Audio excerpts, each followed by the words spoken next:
The wizarding world of Harry Potter, a realm that has enchanted generations since J.K. Rowling's first book flew off shelves in 1997, is once again stirring cauldrons of controversy as details emerge about HBO's ambitious TV reboot set to premiere in 2027.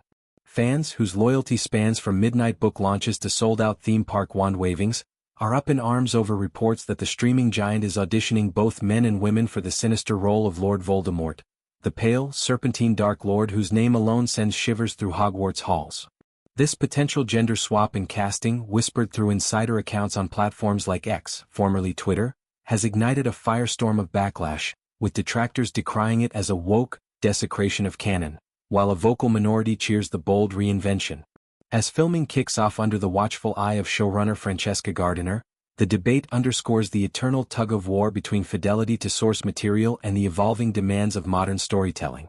At the heart of the uproar is Voldemort, born Tom Marvolo Riddle, the ultimate embodiment of unchecked ambition and racial supremacy in Rowling's universe.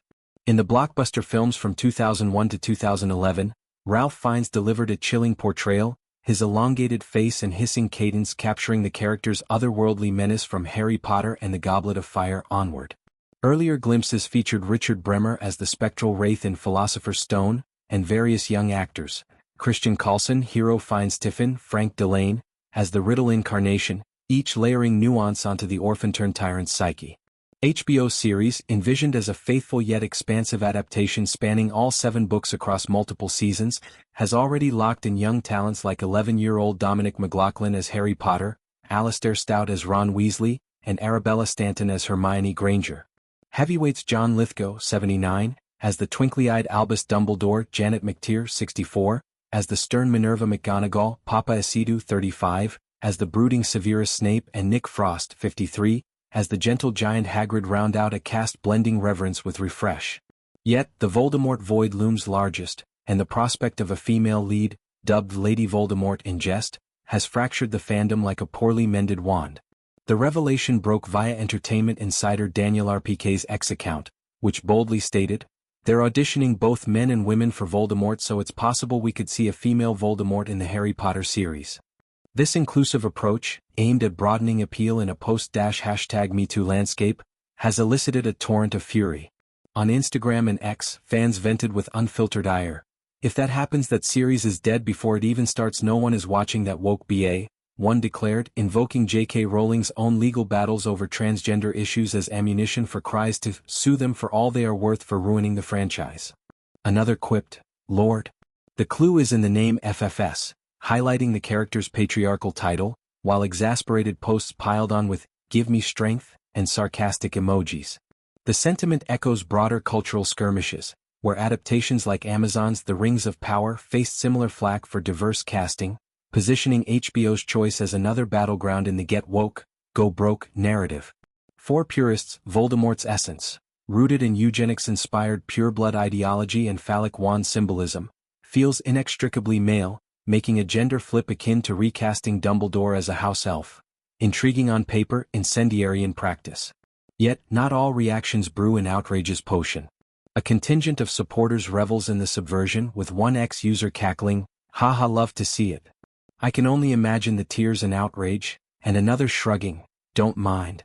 Proponents argue that Rowling's world thrives on fluidity, Dumbledore's queerness, the genderless magic of house elves, and a female Voldemort could infuse fresh terror, perhaps channeling maternal rage into Horcrux horrors. Imagine a sorceress whose childless void fuels her immortality quest, or whose serpentine allure seduces followers with forbidden feminine mystique. Names like Tilda Swinton with her ethereal androgyny from Constantine, or Cate Blanchett, whose Galadrientian gravitas could curdle into cruelty, float in speculative cauldrons. This inclusivity aligns with HBO's track record. Think House of the Dragon, where Rhaenyra Targaryen's arc defies medieval patriarchy, potentially drawing Gen Z viewers weaned on Euphoria's boundary-pushing narratives.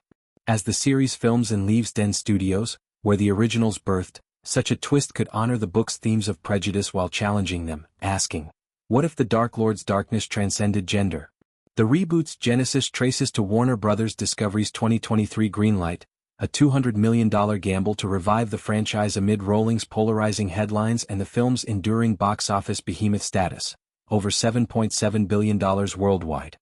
Spanning 2017's Fantastic Beasts misfires to theme park dominance, Harry Potter remains IP gold, but HBO aims to transcend nostalgia with serialized depth, exploring side characters' backstories, fleshing out the Marauders' mischief, or delving into the Ministry's bureaucratic banalities.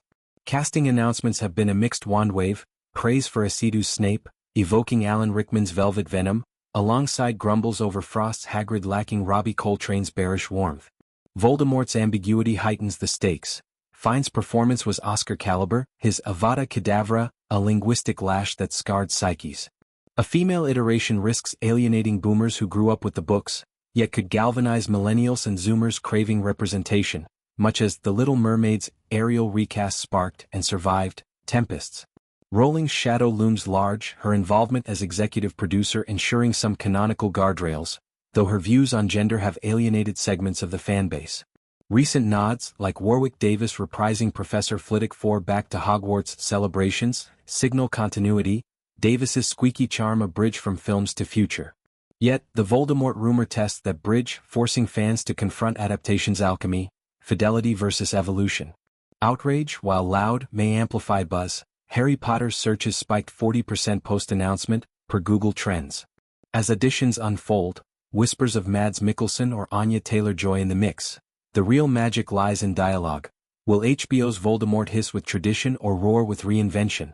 In this enchanted imbroglio, fans' fury isn't mere gatekeeping. It's love's fierce guardian, born from childhood escapes into Diagon Alley's bustle or Forbidden Forest's frights. The 7 books, Philosopher's Stone to Deathly Hallows, wove spells of friendship, loss and heroism, grossing billions while fostering lifelong tribes. HBO's gamble, if it lands a female Dark Lord, could shatter or expand that legacy, proving magic's true power, to provoke, to persist, to transfigure. As wands wave in casting rooms, one thing's certain. The wizarding world's next chapter will divide houses like never before, but in division, perhaps, lies the series' strongest Patronus charm.